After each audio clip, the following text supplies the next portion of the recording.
দেবরের বিয়ের সবথেকে ইন্টারেস্টিং পার্ট গায়ে হলুদ, সেটাই আজকে আপলোড করে দিলাম। হ্যালো বন্ধুরা, কেমন আছেন সবাই? সবটা দেখতে হলে অবশ্যই আমার ভিডিওর সাথে থাকুন। যেহেতু গায়ে হলুদের অনুষ্ঠান, মেহেন্দি তো একটু পড়তেই হবে, ভাবি বলতে কথা। তো তারপর আমি এখানে একটা ড্রেস নিয়ে নিলাম, মানে লেমন কালারের। আর ড্রেসটা আমার খুবই পছন্দের একটা ড্রেস, মানে কালারটা আমার সবথেকে ফেভারিট কালার। তো যাই হোক, তারপর আমি সুন্দর করে রেডি হয়ে নিয়েছি। আর মেহেন্দিটা আমি দুপুরবেলায় পড়ছিলাম, কারণ যেহেতু প্রোগ্রাম রাত 10টায়, সো সমস্যা নাই। আর এই যে জ্যামে বসেছিলাম, তো যাই হোক ধাক্কাধাক্কি করে আমরা একেবারে প্রোগ্রামে চলে গেছি।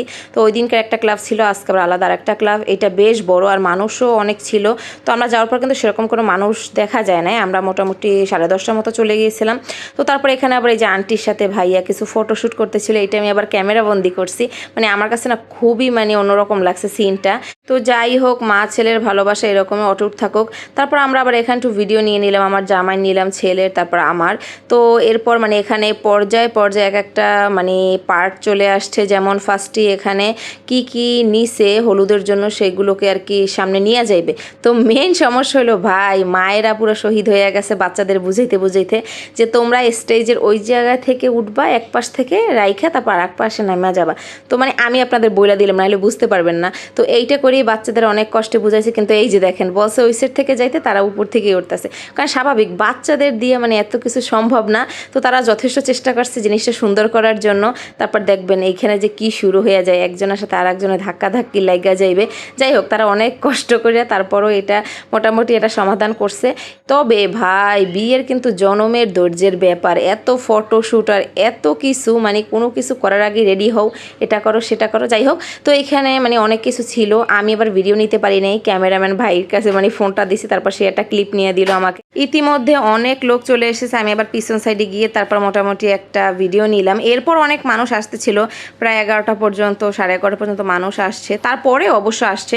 তো আমি আবার মাঝখানে একটু একটু ক্লিপ নিয়েছি। তো যাই হোক, এখন আবার জামাইয়ের এন্ট্রির পালা। এখানে আবার আন্টির সাথে কিছু ভিডিও নিয়েছে। অনেকের প্রশ্ন থাকতে পারে যে ভাইয়ের বাবা কই, আসলে ভাইয়ের বাবা অনেক দিন আগে মারা গেছে, এই জন্য আর কি এই সিনগুলো বেশি খারাপ লাগে। তার মার সাথে সে একটু পরপরই অনেক আবেগী হয়ে যায়। আসলে এটা আবেগী হওয়ারই কথা, কারণ বাবা না থাকলে শুধু মা। আর এই সময়টায় এই যে সিনটা আমি কখনোই ভুলতে পারবো না, ভাইয়া এত কান্না করছে যা বলার মতো নয়। যাই হোক, আঙ্কেলকে আল্লাহ ব্যস্ত নসিব করুক, এই একটাই চাওয়া। তো তারপর এখানে আবার সুন্দরভাবে অনুষ্ঠান শুরু হয়ে গেছে। আন্টি সুন্দরভাবে আর কি ফার্স্টেই সব কিছু খাওয়াইতেছিল। তবে এখানে একটা মজার জিনিস আছে জানেন, হলুদ দেওয়ার পর সবাই আবার ভাইয়ারে সালামি দিয়ে গেছে, যদিও কত পাইছে জানি না, পরে জানা যাবে। এখানে আবার একটা ছোট্ট ননদ আছে, ও নাচতেছিল। আর এই যে পুচকিরা এত সুন্দর নাচতে পারে, ওর এক্সপ্রেশন দেখছেন আপনারা?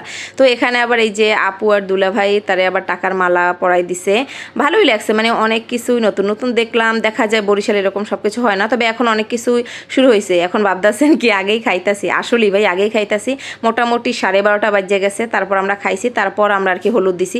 কারণ এত মেহমান, সবাই যদি একজন একজন করে হলুদ দেয়, আর ভাইয়ার কিন্তু অবশ্যই ধৈর্য আছে বলতে হবে। প্রতিটা মানুষের সামনে একইভাবে প্রেজেন্ট করা কিন্তু আসলেই একটা কষ্টের বিষয়। তো যাই হোক, খুবই সুন্দর হয়েছে, অনুষ্ঠানটা খুব ভালো লাগছে আমার কাছে। আমরা অনেক রাত পর্যন্ত ছিলাম ওইখানে, প্রায় 2টা পর্যন্ত। কিন্তু অনেক মজার ছিল একটাই, যে বৃষ্টি নেমে গেছিল, না হলে হয়তো আরও তাড়াতাড়ি চলে আসা হয়তো। এখানে আবার অনেক গ্রুপ ফটো নেওয়া হয়েছে। তারপর হইলো শুরু ডিজে, এটার জন্যই হয়তো আমরা সবাই অপেক্ষায় ছিলাম। আর তার ভিতরে পুরো ঝুম বৃষ্টি।